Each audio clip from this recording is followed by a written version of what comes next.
என்னுடைய மிஷன் சில நேரத்துல மிஸ் ஆகலாம், ஆனா அவருடைய மிஷன் ஒரு நாளும் மிஸ் ஆகாது. நம்புறவங்க சத்தமாய் ஆமென் சொல்லுங்க பார்க்கலாம். ஆமென். லாசருவை உயிரோடு எழுப்பும்படியா வீட்டுக்கு புறப்பட்டு வந்து கொண்டிருந்த போது மாத்தாள் எதிரே வந்து சந்தித்த போது ஆண்டவர் சொல்றார், விசுவாசித்த தேவ மகிமை காண்பார். ஆமென். அவனை உயிரோடு எழுப்புவான் சொல்லி இப்ப கல்லறைக்கு பக்கத்துல வந்து கல்லை எடுத்து போடுங்கள் என்று அவன் யோவான் 11வது அதிகாரம் 39வது வசனத்துல அந்த வார்த்தை சொல்லும் போது அவன் மாத்தாள் அவரை நோக்கி சொல்ற, ஆண்டவரே இப்பொழுது நாருமே 4 நாள் ஆயிற்றே என்றான். உடனே ஆண்டவர் எதை சொல்லுகிறார் பாருங்கள்.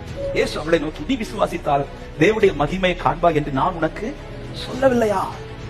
ஏற்கனவே சொன்ன ஒரு வார்த்தை, என் வாயிலிருந்து புறப்பட்ட அந்த வார்த்தை நீ மறந்துட்டா? உனக்கு சொன்னது நான் சொல்றதே செய்யறதற்காக. என்கிட்ட ஆண்டவர் வெறும் வாக்கு பேச மாட்டார், செய்யும்படியான வாக்கை தான் பேசி இருக்கிறார். நம்புறவங்க ஆமென் சொல்லுங்க பார்க்கலாம். என் சூழ்நிலை எதுவாக இருக்கட்டும், 4 நாட்களாக நாரி போன சூழ்நிலையா இருந்தாலும் உரைத்தது கர்த்தருடைய வார்த்தையானால் அது நடக்கும் என்று நிச்சயம் உள்ளவர்கள் ஆமென் சொல்லுங்க பார்க்கலாம். இதைதான் யோபு சொல்லுகிறார் 33:14. தேவன் ஒரு விசை சொல்லி இருக்கிற காரியத்தை 2ஆம் விசை பார்த்து திருத்துகிறவர் அல்லவே. ஹல்லேலூயா. ஆமென். நம்ம சிச்சுவேஷன் மாற மாற நம்ம அடுத்து புதிய வார்த்தை தான் கேட்போம்.